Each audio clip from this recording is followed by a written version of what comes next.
Bismillahirrahmanirrahim. Assalamualaikum warahmatullahi wabarakatuh.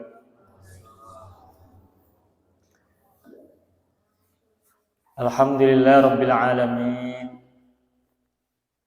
Iyyahu na'budu wa iyyahu nasta'in.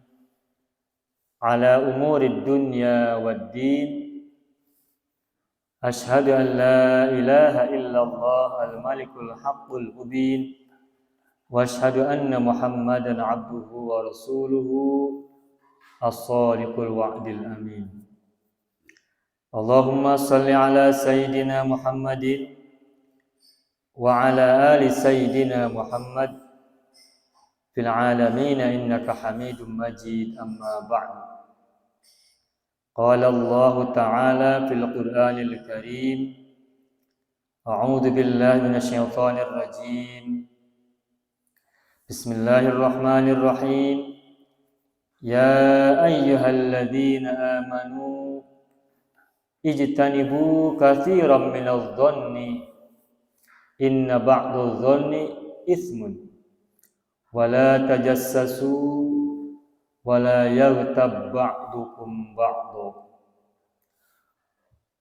Wa qala Rasulullah sallallahu alaihi wasallam fi hadits syarif, iyyakum wadh-dhanna fa inna adh-dhanna akdzabul hadits. Wa qala Rasul fi haditsin akhar, ahsinu dhununakum bi ikhwanikum tagtanimu biha safa al-qalbi wa naqa'at tab'i. Sadaqallahul azim wa sadaqa rasulul karim wa nahnu ala dzalika minasy syahidin. Bapak-bapak, ibu-ibu, dara-ramang sadayana, alhamdulillah. Tararunduh. Ya. Bukan berarti ngantuk, cuma sedang menikmati suasana pagi yang cerah. Udara yang semilir masuk ke masjid ini, udara yang indah, udara yang segar masuk ke dalam seluruh pori-pori tubuh kita, masuk kesadaran kita, masuk dalam jiwa kita, maka semua itu menjadi kebaikan untuk kita semuanya. Meskipun mungkin ada rasa lelah ketika semalam ada sebagian di antara kita yang begadang, tapi insya Allah dengan hadirnya kita pada pagi hari ini, kita selalu berada dalam kebaikan dan hati kita pun penuh dengan rasa yang cerah. Hati kita pun penuh dengan rasa yang indah dan jiwa kita juga merasa lega, dada kita juga merasa lapang. Barangkali di antara kita di sini ada yang sedang sakit. Semoga sakitnya Allah hilangkan, Allah angkat. Dan seandainya pun sakit-sakit kita selama sekian lama belum juga hilang dari tubuh kita atau mungkin juga dari jiwa kita, mudah-mudahan kita bisa berdamai dengan rasa sakit itu, sehingga sakit meskipun ia berada bersama kita sekian lama, ketika kita sudah berdamai dengannya, maka dia tidak mengganggu kita dengan gangguan yang parah, atau bahkan mungkin tidak memberikan kepada kita pengaruh apapun. Biasanya sesuatu itu ketika masih baru, kita masih beradaptasi, maka sesuatu yang tidak mengenakan itu akan terasa mengganggu kita. Tapi apabila sesuatu itu, bahkan penyakit sekalipun, bahkan seandainya penyakit itu sangat berat sekalipun, kalau kita sudah lama berinteraksi dengannya dan kita sudah berdamai dengan dia, penyakit itu, dan dia juga mau berkompromi dengan diri kita, maka insya Allah penyakit itu juga tidak terasa begitu mengganggu kita. Sebaliknya mungkin ada kenikmatan yang kita rasakan hari ini, yang sebenarnya kenikmatan itu sangat berharga bagi orang lain, tapi kalau kita tidak bisa berdamai dengan kenikmatan itu, dengan anugerah itu, maka boleh jadi kita akan menjadi orang yang terkejutan, atau mungkin bahasa yang lain mungkin istilahnya geh-geran, sehingga kita tidak siap menerima anugerah nikmat yang seharusnya kita bahagia dengan nikmat itu, namun karena kondisi pikiran kita, karena kondisi jiwa kita, dan cara persepsi kita kepadanya tidak benar, maka nikmat itu justru tidak menjadi baik untuk kita. Yang seharusnya baik malah mungkin terasa buruk. Bapak Ibu sekalian yang saya hormati, tadi moderator sudah menyampaikan kepada kita semuanya bahwa tema bahasan kita pada pagi hari ini adalah tentang husnudzon. Dan agar memberikan kesan yang baik untuk pikiran kita, maka diberilah judul The Power of Husnudzon. Kekuatan husnudzon. Ada sebuah cerita yang kita mungkin sudah dengar, atau mungkin ada yang belum dengar. Kalau sudah dengar, semoga ini menjadi pengingat kembali. Dan kalau belum dengar, semoga ini juga menjadi ibrah, menjadi pelajaran untuk kita semuanya. Dahulu kala ada seorang anak usia SD, kalau dalam bahasa kita SD sekolah dasar, yang dia masuk sekolah, namun oleh guru sekolahnya, dia dianggap sebagai anak yang sangat idiot, sebagai anak yang sangat bodoh, yang tidak bisa menangkap apa yang diajarkan oleh gurunya. Dia memiliki dunianya sendiri dan tidak mau mengikuti ajaran-ajaran, pelajaran-pelajaran dari sang guru. Sekian hari, sekian minggu, sekian bulan, si guru merasa pesimis dan merasa frustrasi menghadapi anak tersebut. Singkat cerita, guru itu kemudian menghubungi kepala sekolahnya, menceritakan, melaporkan, yang kesimpulannya guru ini tidak bisa mengajar, tidak bisa mendidik anak tersebut. Bakatingku bodohna eta budak. Bakatingku idiotnya anak tersebut menurut sang guru yang melaporkan kepada kepala sekolah. Singkat cerita kemudian kepala sekolah itu memanggil orang tuanya, yakni ibunya, untuk datang ke sekolah, dan kemudian guru itu sudah menuliskan surat, kepala sekolah itu sudah menuliskan surat tentang betapa anak ini idiot bagi kepala sekolah dan bagi sekolah, sehingga sekolah merasa tidak mampu untuk mengajarinya kembali.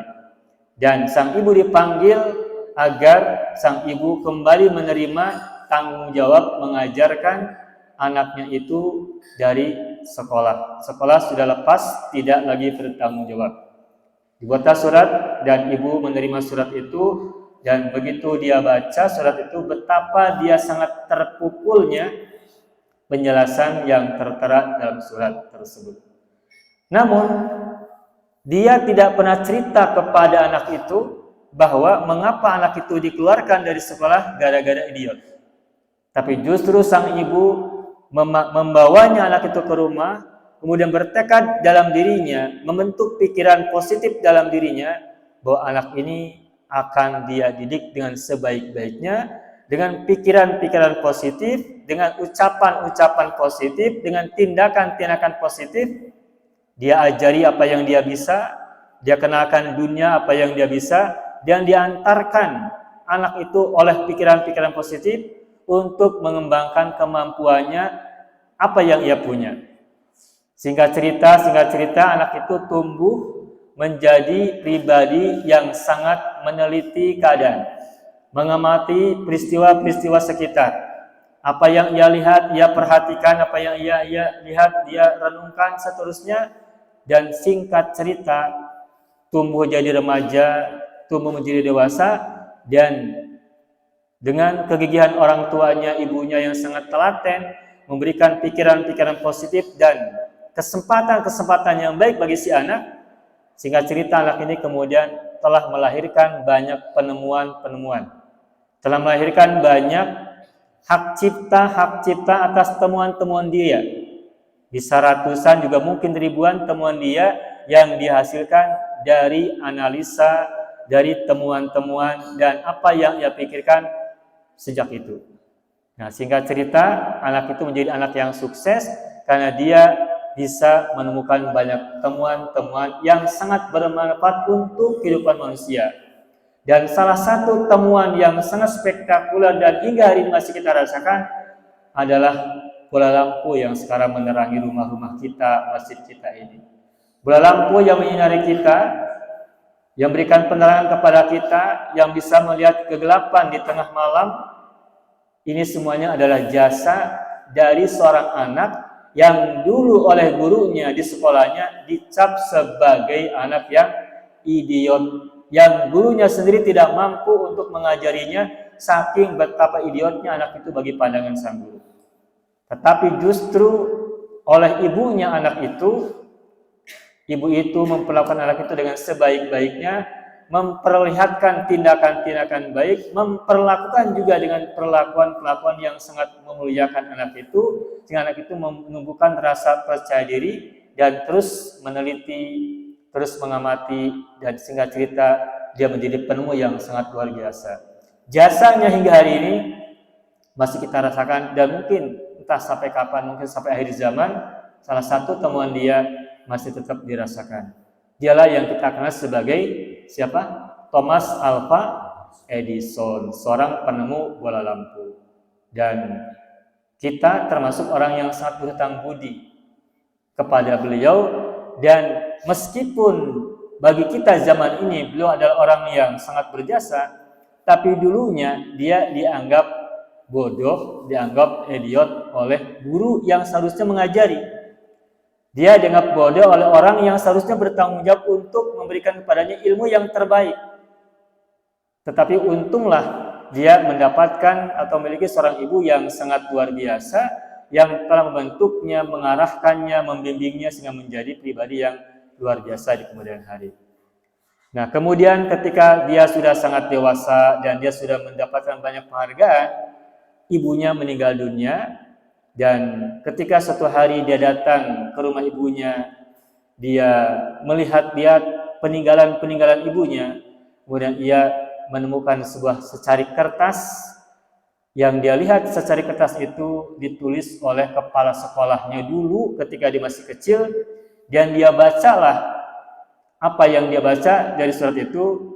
Ternyata yang dia baca di surat itu adalah perkataan bahwa dia adalah anak yang idiot, anak yang tidak punya kemampuan belajar, sehingga diserahkan kepada ibunya karena sekolahnya tidak mampu untuk mengajarinya. Tetapi ketika ibunya menerima tanggung jawab itu kembali, ibunya itu justru mengatakan kepada anak itu, yakni pada Thomas Alva Edison, bahwa engkau adalah anak yang cerdas, engkau adalah anak yang pandai, engkau adalah anak yang jenius, sehingga pihak sekolah pun tak mampu untuk mengimbangi kecerdasanmu.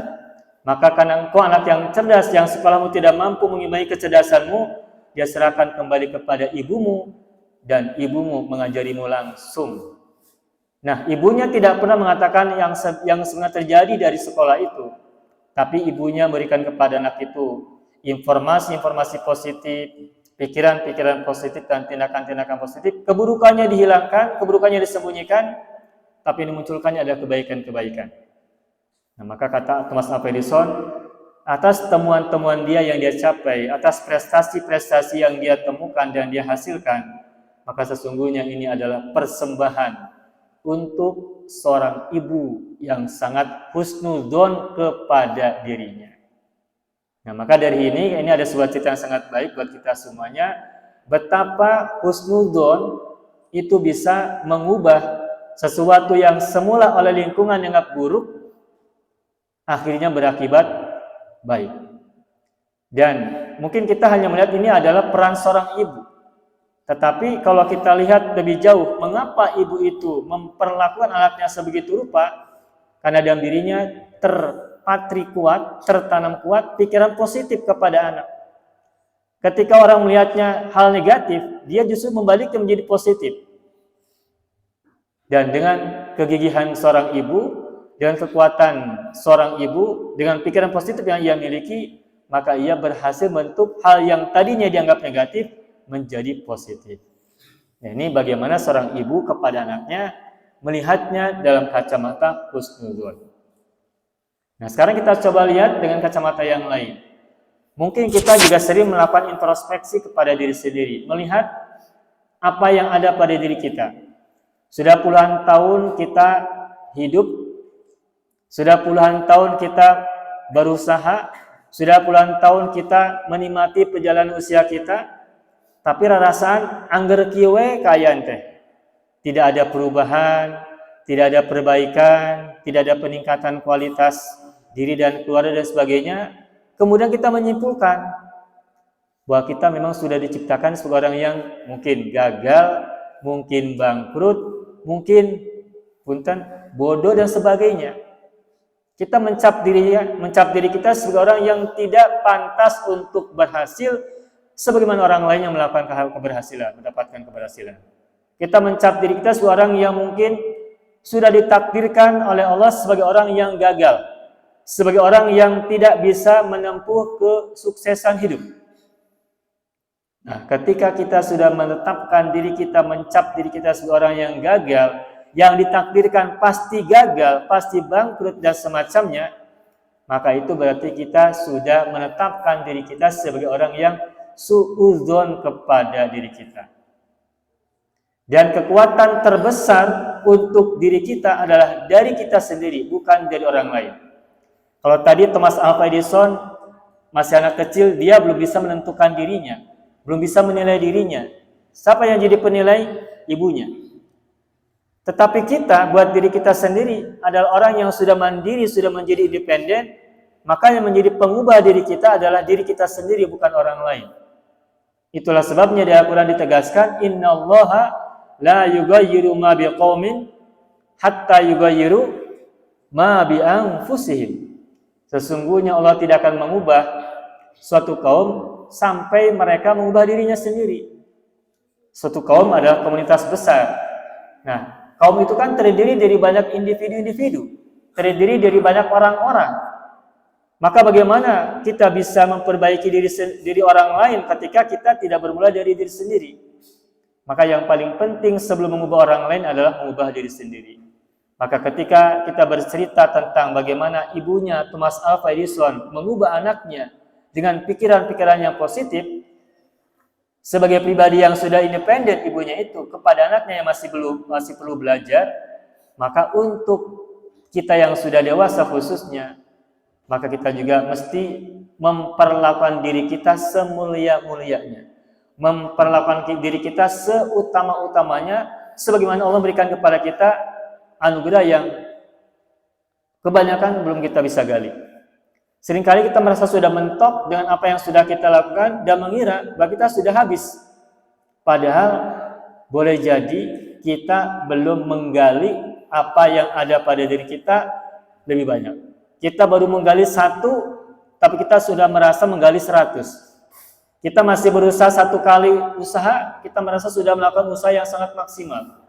Padahal kita masih belum apa-apanya dibandingkan seluruh nikmat anugerah yang sudah Allah berikan kepada kita semuanya. Ini untuk diri kita sendiri. Nah, yang berikutnya, husnudzon kepada lingkungan, kepada orang lain, kepada orang di rumah khususnya, pasangan kita, istri atau mungkin suami kita atau pada anak-anak kita, yang barangkali juga perlu kita introspeksi. Rasul bersabda, ahsinu dzununakum bi ikhwanikum tagtanimu biha sofa al-qalbi wa naqa'at tab'i.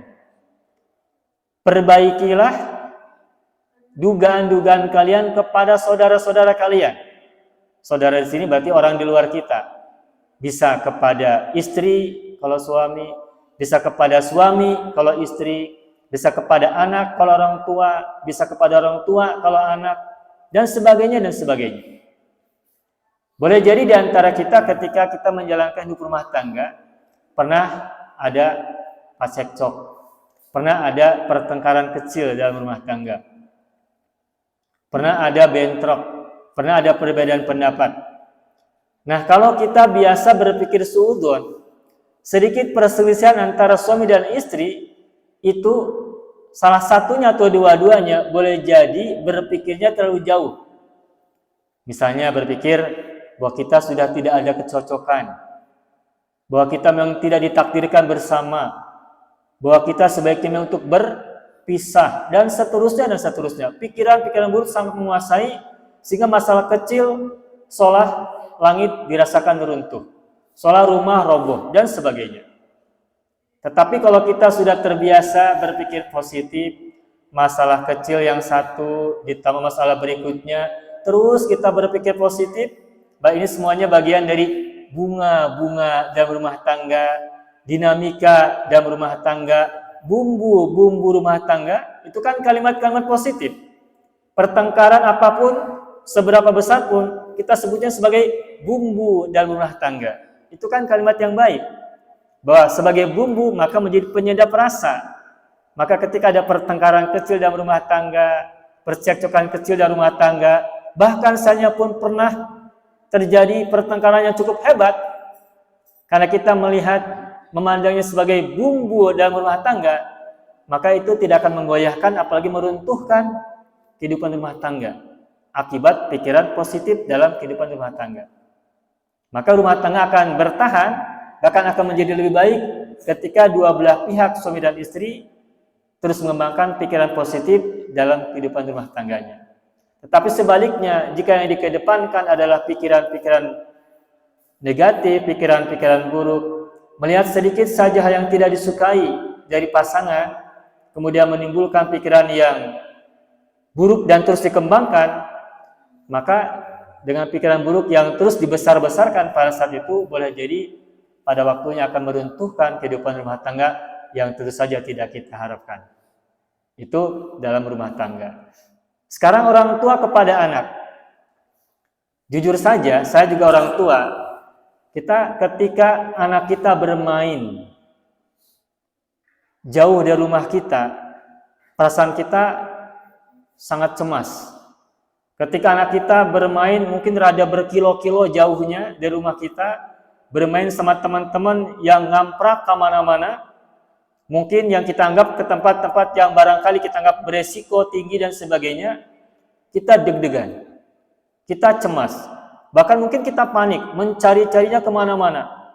Sebegitu paniknya sehingga kita pikirannya kadang-kadang sudah tidak lagi sehat. Pokoknya deg-degan aja luar biasa.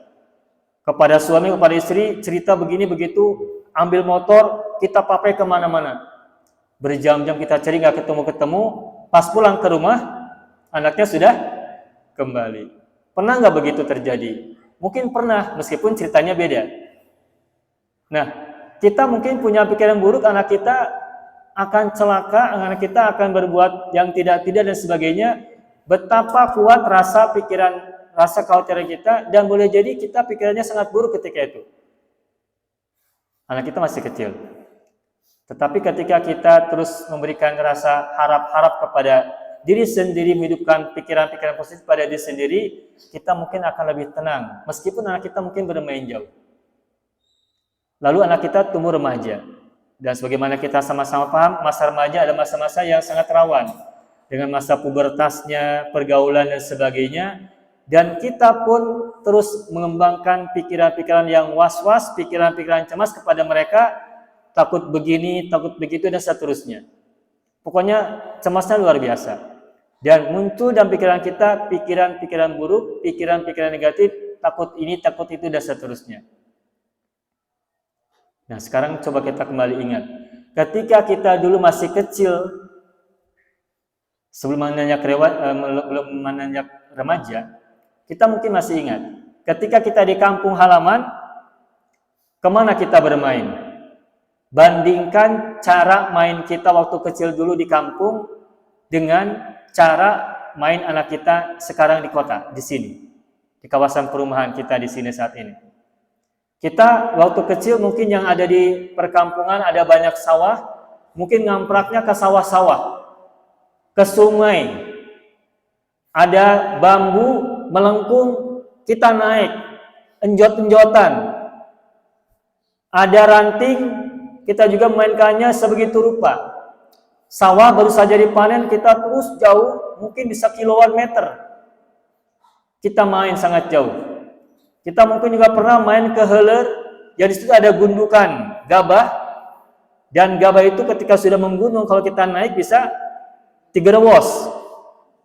Anak usia 10 tahun, kalau 3 rewos ke situ masuk, tilelep, apa yang terjadi? Itu kan bisa jadi kita boleh jadi merasa hidup sudah berakhir ketika itu, karena tidak ada menolong.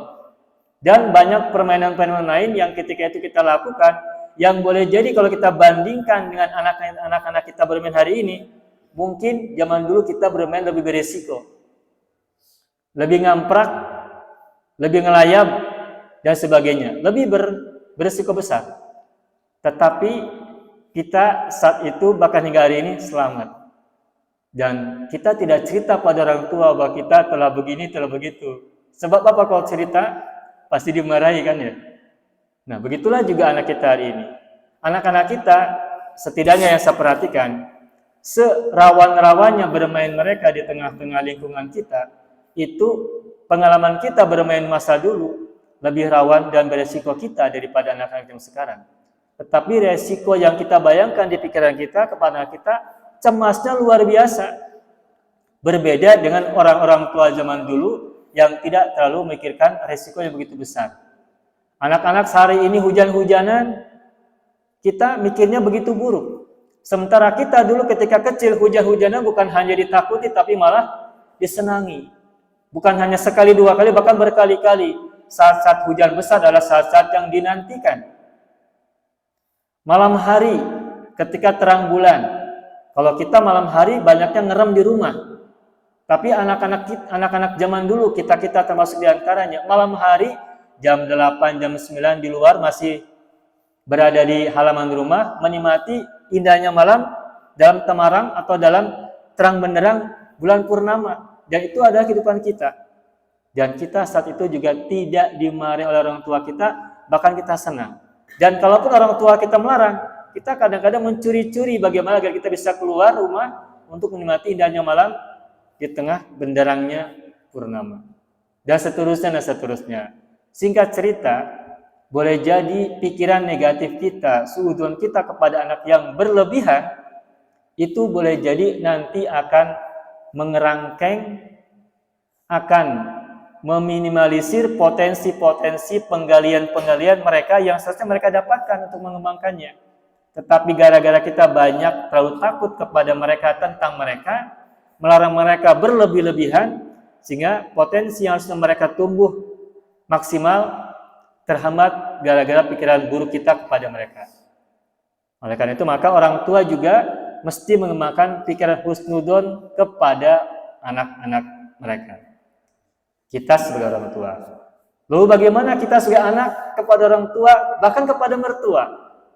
Kita punya rumah tangga, pasti punya mertua. Boleh jadi ketika kita punya anak, ada orang tua kita bersama kita di rumah. Mungkin ibu, mungkin bapak. Dan sebagai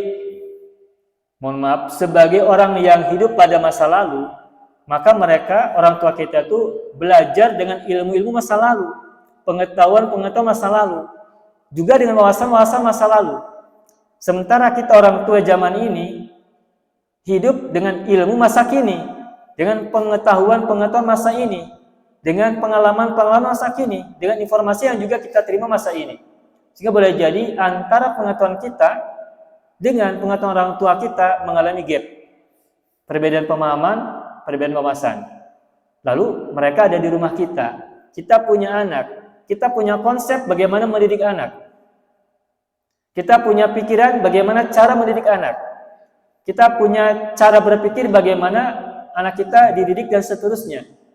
Kemudian orang tua kita, entah ibu entah ayah kita, memperlakukan anak kita dengan mereka melakukan kita dulu. Misalnya mereka banyak melarang, tekenging itu, dan sebagainya. Sementara kita punya pikiran, jangan terlalu banyak melarang kepada anak kita. Sementara orang tua kita justru melarang anak kita yang merupakan cucu mereka. Lalu bagaimana sikap kita kepada orang tua kita atau mungkin mertua kita yang memperlakukan anak kita dengan cara pandang wawasan mereka yang mereka punya, yang boleh jadi berbeda dengan cara pandang kita hari ini. Nah, kalau kita berpikir negatif, boleh jadi kita langsung menegur orang tua kita, boleh jadi pula kita marah kepada orang tua kita, bahkan boleh jadi pula mengata-ngatai orang tua kita dengan kata-kata yang menyakiti mereka. Nah, padahal kalau kita husnudon, kita begini juga kan hasil didikan mereka. Kenapa kita terlalu cemas dengan apa yang orang tua kita lakukan pada anak kita, cucu mereka itu, karena kita anggap mereka telah berkata-kata yang salah pada cucunya, telah memperlakukan salah kepada anak kita, sementara kita lupa bahwa kita bisa begini pun, bisa berpikir seperti sekarang ini pun, itu adalah produk pendidikan orang tua kita. Nah, kalau kita salahkan mereka mendidik cucu mereka, anak kita, toh kan kita juga hasil dari produk mereka yang kita memiliki kesadaran hari ini tentang bagaimana sebaiknya sesuatu itu dilakukan. Nah, kesimpulannya, betapapun kita punya pandangan yang kita miliki hari ini, bahwasanya kita punya hari ini, tetapi ketika kita melihat sesuatu yang kita tidak sukai dari entah orang tua kita, mertua kita itu, maka kita sebaiknya tetap berpikir positif dengan cara pandang mereka. Karena boleh jadi kita ini seringkali berpikir negatif karena kita tidak apa yang mereka pikirkan.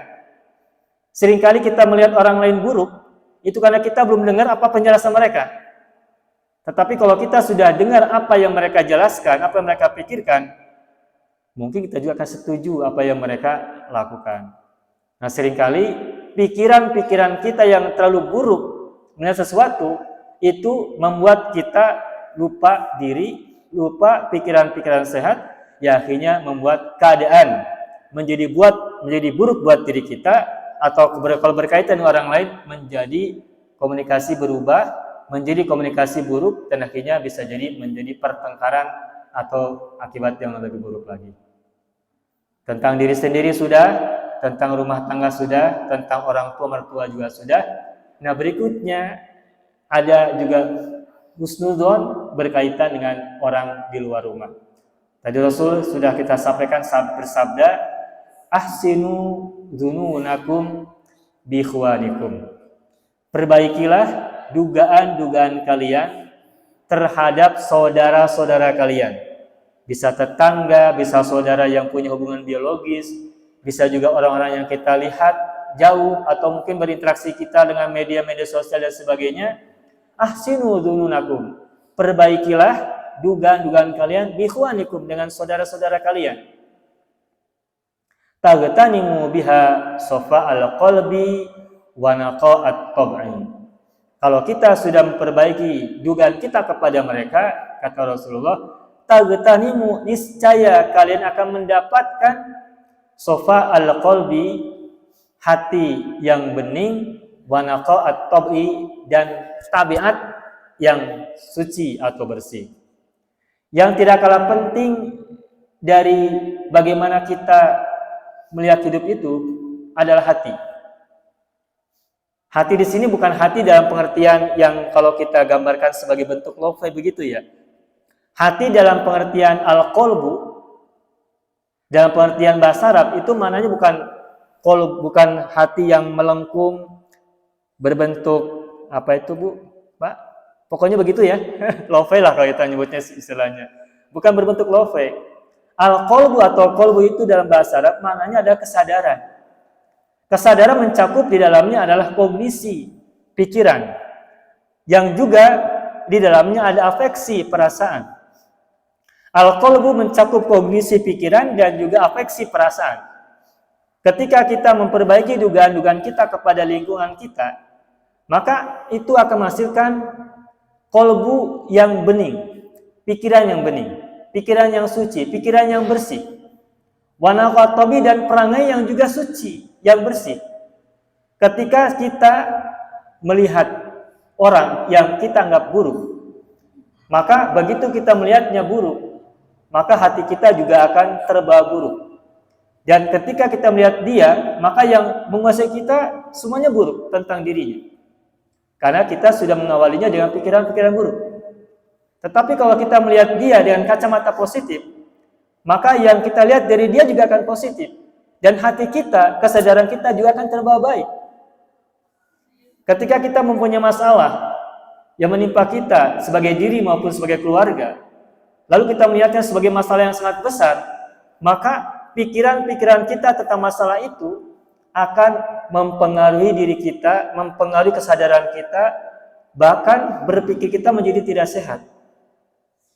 menjadi tidak waras, bahkan juga mungkin bisa, mohon maaf, tidak lagi sadar bagaimana seharusnya harus kita lakukan. Tetapi kalau kita terus memperbaiki pikiran kita sehingga terus positif, maka hati kita memiliki jarak dengan masalah yang sedang kita hadapi. Kalau kita terkuasai oleh pikiran-pikiran buruk, maka ibarat buku yang kecil ini ketika kita tempatkan di depan mata kita, maka bukunya akan terasa besar, bahkan menutupi pandangan kita kepada buku ini. Tetapi ketika masalah itu kita beri jarak dari diri kita dengan pikiran positif yang kita punya, maka kita dengan masalah kita akan berjarak. Semakin hati kita sadar, semakin kita awas dan cermat, maka masalah akan semakin terasa jauh dari kita. Dan ketika masalah sudah berada jauh dari pandangan kita, kita bisa mengamati, kita bisa meneliti, kita bisa melihat di mana posisi-posisi setiap sesuatu yang sedang kita teliti. Maka kita bisa temukan solusi. Tetapi ketika masalahnya sudah dirasakan besar, bahkan ditempelkan di kepala kita begitu besar, menguasai, maka masalah kecil terasa tidak bisa kita atasi. Tetapi sebaliknya, kalau kita lihat suatu masalah betapa besarnya, dengan berjarak hati yang bersih, maka insya Allah kita bisa menemukan solusinya entah cepat, entah lambat. Ini berkaitan dengan saudara-saudara kita. Maka kata Rasulullah, ahsinu dzununakum taghtanimu biha sofa al-qalbi wa naqau at-tab'i. Bahkan dalam hadis yang lain Rasul bersabda, iyyakum wadh-dhanna fa inna dhanna akdzabul hadits. Jauhilah dugaan. Dugaan di sini maksudnya dugaan negatif, bukan dugaan sebagai seorang peneliti. Iyyakum wadh-dhanna, jauhilah oleh kalian prasangka-prasangka, atau tegasnya prasangka-prasangka buruk. Fa inna dhanna akdzabul hadits, karena sesungguhnya prasangka-prasangka itu adalah pembicaraan yang paling berdusta. Ketika kita punya pikiran negatif, kalau kita berkaca pada hadis ini, yakinlah bahwa pikiran negatif itu lebih merupakan dusta belaka daripada kebenaran. Dan ketika kita mengambil dusta sebagai pegangan kita untuk menentukan sikap, maka yang kita temukan nanti adalah kesimpulan-kesimpulan yang juga bohong, keputusan-keputusan yang juga mungkin menyesatkan, dan seterusnya. Maka semoga dalam kaitan kita untuk memperbaiki kualitas hidup kita mulai berpikir positif tentang diri kita, bahwa seberapa banyak pun usaha kita untuk berbuat baik, meningkatkan kemampuan diri, memperbaiki kualitas diri dan keluarga, seberapa banyak pun yang sudah kita lakukan, itu masih belum seberapa dibandingkan anugerah potensi yang sudah Allah berikan kepada kita selama ini. Dulu ketika kita zaman COVID, kita tidak pernah terbayangkan bahwa kita masih bisa bertahan hidup. Bahkan juga ketika sedang COVID, dunia kerja hancur, ekonomi hancur, bahkan kita juga banyak yang kena imbas secara ekonomi, yang dulu punya penghasilan belasan juta, ketika sedang COVID hanya tinggal 100-an ribu saja, cek paribasana. Tetapi siapa menyangka setelah COVID berakhir, justru tidak sedikit dari orang-orang ini mengalami banyak peningkatan kualitas hidup. Ekonominya menanjak, ekonominya meningkat, kesehatan juga semakin baik, dan kehidupannya semakin melesat. Lalu kita lihat yang lain-lain.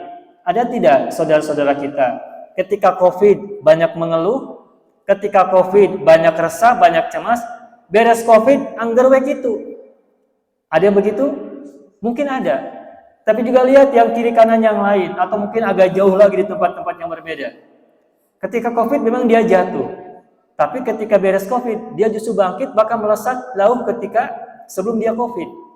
Kesuksesannya bertambah berlipat-lipat dibandingkan ketika dia sukses sebelum masa COVID. Nah, sekarang kita bertanya pada diri sendiri, mengapa ada sebagian orang yang ketika mengalami masalah besar bersama keluarganya, bersama masyarakat dan bangsanya, justru dia ketika beres masalah itu, dia malah melesat jauh.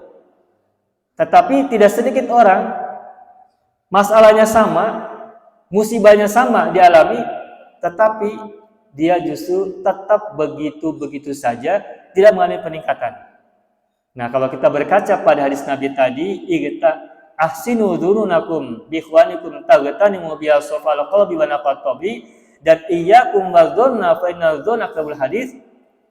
Maka boleh jadi orang-orang yang ketika dapat musibah cemas dan beres musibah dia tetap tidak berubah hidupnya, tidak menaik kualitas ekonomi dan sebagainya, boleh jadi karena dalam dirinya lebih dominan pikiran negatif ketimbang pikiran positif.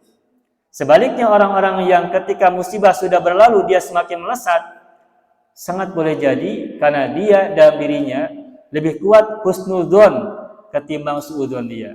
Ketika dia sedang sulit, dia tetap berpikir positif, dia berharap kepada Allah berikan yang terbaik, dan dia terus berusaha semampu dia, semaksimal mungkin, terus berbuat baik, menyebarkan aura-aura positif kepada diri dan lingkungannya, keluarga dan sekitarnya. Maka pada akhirnya di ujungnya, ketika yang lain masih merangkak, dia sudah berlari. Ketika yang lain masih berjalan, dia sudah melesat. Dan itu tidak lain adalah karena pikiran positif yang sangat menentukan kehidupan seseorang. Maka kita yakin dengan firman Allah, ya ayyuhalladzina amanu ijtanibu katsiran minadh-dhanni, wahai orang-orang yang beriman, jauhilah oleh kalian banyak prasangka-prasangka. Oleh karena apa? Karena sebagian dari dzon itu adalah dosa. Oleh karena itu maka dalam rangka meningkatkan kualitas hidup kita di tengah keluarga khususnya, maka yang pertama kita perbaiki adalah husnudzon kepada diri sendiri terlebih dahulu. Yang kedua, husnudzon kepada orang-orang di rumah, kepada pasangan kita, juga husnudzon kepada anak kita. Sebandel apapun anak kita, menyulitkan apapun mereka di mata kita, tetap berpikir husnudzon kepada mereka, tumbuhkan dalam jiwa kita pikiran-pikiran baik tentang mereka, doakan untuk mereka hal yang baik untuk mereka semuanya. Kemudian kepada tetangga, pada saudara, pada semuanya lingkungan kita tetap hidupkan, tumbuh kembangkan rasa pikiran positif dalam diri kita, agar kita semuanya melesat bersama-sama dan mengalami peningkatan kualitas hidup kita. Bukan hanya ekonomi, tapi juga kesehatan dan juga secara sosial. Itu saja yang bisa saya sampaikan.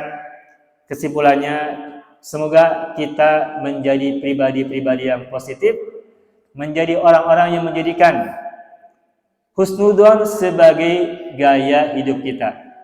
Allah sudah memfirmankan betapa kita dilarang untuk suudzon, Rasul juga melarang kita untuk suudzon, dan pengalaman orang banyak, orang-orang besar juga memperlihatkan kepada kita semuanya bahwa suudzon itu tidak berguna. Justru yang berguna untuk kita adalah husnudzon. Maka berkaca dari pengalaman mereka dan juga ajaran Islam yang kita terima, yang kita pahami, maka marilah kita singkirkan suudzon. Pertama untuk diri sendiri, memandang diri hina, memandang diri tidak punya apa-apa, memandang diri tidak bisa apa-apa, dan sebagainya. Maka sekarang berbalik, marilah kita hormati diri sebagai makhluk Allah yang punya potensi besar. Ya, kita tidak boleh menyia-nyiakan potensi yang sudah kita punya, termasuk kemampuan kita untuk keluar dari masalah yang kita punya, yang menimpa kita. Yang keduanya, husnudzon juga kepada pasangan kita, betapa mereka sudah berbuat baik sama kita bersama. Kalaupun ada sesuatu yang tidak kita sukai dari mereka, husnudzonlah kepada mereka selamanya. Tetap husnudzon kita tingkatkan, kita dahulukan, agar kehidupan rumah tangga kita lebih baik. Begitupun kepada anak kita, begitupun kepada orang tua kita, kepada mertua kita, termasuk pada tetangga, pada saudara, pada lingkungan yang lebih besar dan seterusnya. Bahkan yang tidak kalah penting, husnudzon kepada Allah itu sendiri. Ketika kita punya masalah, ketika kita punya kesulitan, ketika kita punya musibah, tidak jarang kita berpikir bahwa Allah tidak adil kepada kita. Tidak jarang kita punya pikiran Allah memberikan kepada kita cobaan kira-kira, dan seterusnya. Meskipun kita tahu bahwa di Al-Quran Allah menyebutkan la yukallifullahu nafsan illa wus'aha, Allah tidak akan membebankan kepada seorang jiwa kecuali dengan sesuai ketakarannya atau kemampuannya. Tetapi boleh jadi suatu saat ketika kita sedang tidak sadar, kita punya pikiran buruk kepada Allah. Nah, oleh karena itu, agar kita merasakan Tuhan selalu baik di mata kita, maka kita juga mesti hilangkan pikiran negatif kepada Allah, kepada Tuhan. Karena Allah tergantung persangkaan hambanya kepadanya. Jika kita melihat, memandang, menyimpulkan Allah tidak adil kepada kita, maka kita akan merasakan ketidakadilan pada diri kita. Tapi jika kita merasakan, mempersepsi, meyakini Tuhan Maha Rahman, Maha Rahim, maka kasih Maha Sayang yang tak terhingga kasih sayangnya, maka insya Allah pada waktunya secara bertahap kasih sayang Dia akan terasa menyerap dan diri kita, memperbaiki kita, meningkatkan kita, termasuk juga meningkatkan kualitas hidup kita lebih baik. Mudah-mudahan kita semua termasuk orang-orang yang bersyukur akan anugerah dan karunia Allah berikan kepada kita, dan kita tinggalkan suudzon kepadanya. Dan pernah saya sampaikan di forum ini, di masjid ini, bahwa Rasul pernah bersabda bahwa akbarul kabair suudzon billah. Dosa besar yang paling besar adalah suudzon kepada Allah Subhanahu wa taala. Jadi dosa besar yang paling besar bukan zina, bukan membunuh tanpa hak menurut hadis ini, tetapi adalah suudzon kepada Allah. Akbarul kabairi suudzon billahi. Dosa besar yang paling besar adalah suudzon kepada Allah. Tentu ini bukan berarti yang lain tidak besar. Ini untuk menunjukkan betapa pentingnya kita untuk husnudzon, apalagi kepada Allah. Sehingga suudzon kepadanya, pikiran buruk kepadanya, penilaian buruk kepadanya dianggap sebagai dosa besar yang paling besar. Ini betapa pentingnya kita untuk husnudzon kepada Allah dan betapa berbahayanya kita suudzon kepadanya. Makanya oleh Rasulullah disebutkan sebagai dosa besar yang paling besar. Suudzon kepada Allah oleh Rasul dianggap sebagai dosa yang paling besar. Ini untuk menunjukkan betapa kita tidak boleh suudzon kepadanya, karena suudzon kepadanya justru nanti akan merusak hidup kita sendiri, akan menghancurkan kehidupan kita sendiri, akan meruntuhkan bangunan keajigan diri kita dan kemanusiaan diri kita yang seharusnya meningkat lebih baik. Itu saja yang bisa saya sampaikan. Mohon maaf apabila ada kesalahan dan kekurangan, dan apa yang saya sampaikan ini sebenarnya juga untuk diri saya pribadi. Kita semua ingin semakin baik, maka setiap kebaikan-kebaikan yang kita dengar, setiap kebaikan yang kita terima, itu pada intinya adalah untuk diri kita semuanya. Dan jika ada yang baik dari apa yang saya sampaikan, semoga juga bermanfaat untuk kita semuanya. Itu saja bisa saya sampaikan. Subhanakallahumma bihamdika asyhadu an la ilaha illa anta astaghfiruka wa atubu ilaik. Nada agung cukup lumur, nada jembar pangampura, hapunten anu kasuhun, hatur nun anu kapihatur. Assalamualaikum warahmatullahi wabarakatuh.